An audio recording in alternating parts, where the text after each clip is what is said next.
Sir जानना चाहेंगे Toshakhana case के फैसले को किस तरह से आप देख रहे हैं और साइफर केस में गिरफ्तारी डाल दी गई है, इस पर क्या कहेंगे? देखिए, तोशाखाना केस में अपील थी और 3 साल सजा। 3 साल सजा जो है वो नॉर्मली जो है वो अगर 6 महीने अपील पेंडिंग रहे तो फिर जो है एज ऑफ राइट जो है सस्पेंड करते हैं, मगर स्टिल जो है वो डिस्क्रिशन है कोर्ट की, और कोर्ट ने अगर डिस्क्रिशन इस्तेमाल की है किसी की फेवर में तो उस पर कोई ऐसी खास बात नहीं है कि उसको ऐसा ऑब्जेक्ट नहीं किया जा सकता।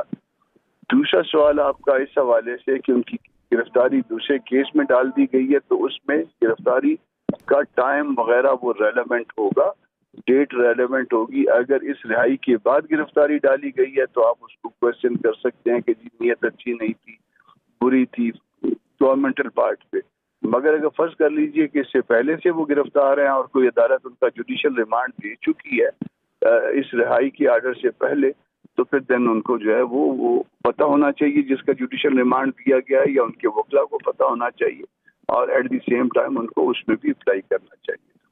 ठीक, तो सर क्या समझते हैं ये केस अब दोबारा प्रोसेस में जाएगा तो क्या सिनेरियो होगा, किस तरह से दोबारा से शुरुआत होंगी, इस पर आप क्या कहेंगे?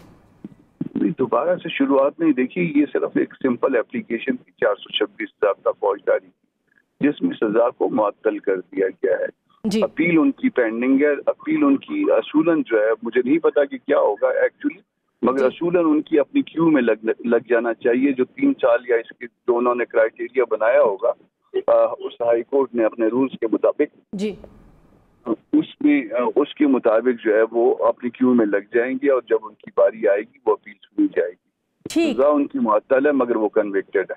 ठीक, सजा मुअत्तल है उनकी, लेकिन केस अभी इसी तरह से जारी रहेगा। कामरान मुर्तज़ा माहिर कानून हमारे साथ थे, वक्त देने का आपका शुक्रिया। अता तारर मीडिया से गुफ्तगू कर रहे हैं, एक बार दोबारा सुनते हैं।